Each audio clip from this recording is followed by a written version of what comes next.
परमात्मा कहते हैं खाले पीले विलसले रे हंसा।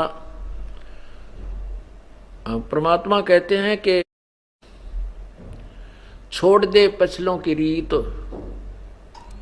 पिछलों की रीत को छोड़ना पड़ेगा। जो पहले हम करते थे उन सभी को त्यागना पड़ेगा, क्योंकि वो शास्त्र विरुद्ध थी और हमें अब हानि करते थे। हम आशीर्वाद देते हैं, सिर पे हाथ रखते हैं, तो हमारी जो पुण्य होंगे तो उसमें प्रवेश कर जाएंगे और हमारी उतनी ही जेब खाली हो जाएगी।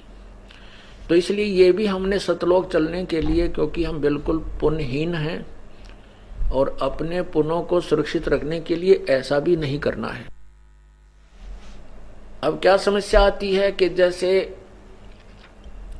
हमारी बेटियां हैं जो जिन्होंने उपदेश ले रखा है, वो कहीं ऐसे परिवार में उनका विवाह होता है कि वो उपदेशी नहीं है, तो वो कहते हैं कि हमने बुजुर्गों के पैर छूने पड़ते हैं, नहीं तो एक लोक वेद के आधार से हम निंदनीय हो जाते हैं, दुनिया बात बनाती है। तो उनके लिए हम प्रार्थना करते हैं कि आप चरण छू सकते हो, लेकिन अपने चरण नहीं छुआना, क्योंकि हम चरण छुएंगे तो उससे कुछ ना कुछ लेंगे।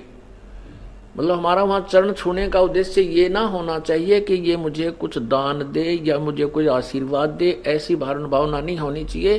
केवल एक रिवाज है तो हम उनके चरण छुएं भी, दुख दर्द हो जावे बूढ़े बुजुर्ग जवान के पैर दबावा भी, कमर भी दबावें, सिर भी दबावें, मालिश करें, नवावें, ऐसी कोई वो दोष नहीं है। भक्तिहीनता या नाम नहीं खंड होता। नाम खंड उसका होगा जैसे आप किसी वृद्धावर्ध के पैर दबा रहे हो और वो आशीर्वाद दे रही है, बांटे जाएगी। आपको पता है ये खाली टूटी है, इसमें कुछ नहीं है, या वो बांडा है, इसके पल्ले कुछ नहीं है। वो कहती रहेगी अपने काना पे कटाड़े और स्वयं अपने पैरों को नहीं छुआवे, चाहे फिर वो क्योंकि बड़े भी हो गए।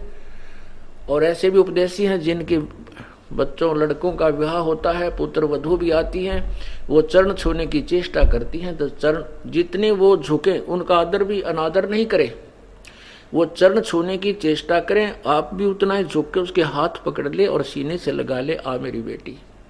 बस सबसे प्यार अच्छा और ये बेस्ट मेथड है। तो इस प्रकार अपने चरण नहीं छुआने हैं और किसी दूसरे का जैसे बुजुर्ग का सत्कार करने में पाप नहीं, ना कोई नामखंड नहीं होता। लेकिन उद्देश्य ये ना हो कि मैं इसके चरण छूं और ये मुझे आशीर्वाद दे, मुझे कुछ प्राप्ति हो पुत्र की या धन की, फिर नामखंड होगा। तो हमने किसी को सिर पे हाथ नहीं रखना, आशीर्वाद नहीं देना, ये हमारे फॉल पॉइंट हैं। ये हमें भक्तिहीन करने के काल के जाल और रिवाज है। इनको ऐसे तरीके से हमें एक बीच का रास्ता निकालना है कि सांप भी मर जाए, ये रिवाजें भी बंद हों और लाठी भी ना टूटे, हमारा नाम भी खंड ना हो। तो उसके लिए ये नहीं है कि किसी बुजुर्ग या बीमार हो जाता खूब पैर दबावे, उसकी मालिश करे, सिर की करे, शेक करे, जो भी कोई सेवा करनी है कि खूब करो। एक औपचारिकता या किसी दूसरे कारण से नहीं करना चाहिए। तो ऐसे क्या होता था, जैसे पहले पगड़ी बांधते थे, जिसको पगड़ी बांध दी बड़े बेटे का, तो वो आशीर्वाद देता था पहले ही कि ये मेरे बाद ये उत्तराधिकारी होगा। फिर कुछ क्या होता है कि मृत्यु के उपरांत वो बुजुर्ग, उनका पिता या दादा पितृभूत बनकर फिर उसी में प्रवेश कर जाता है और अपनी शेष कमाई को फिर उसमें प्रवेश करके भी बांटता रहता है। और इस प्रकार वो फिर सीधा पशु योनि में पहुंच जाता है।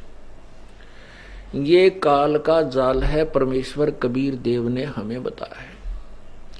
अब हमने पग पग पर बहुत ही फूंक फूंक कर कदम रखने हैं, यदि आपने इस काल के जाल से निकलना है।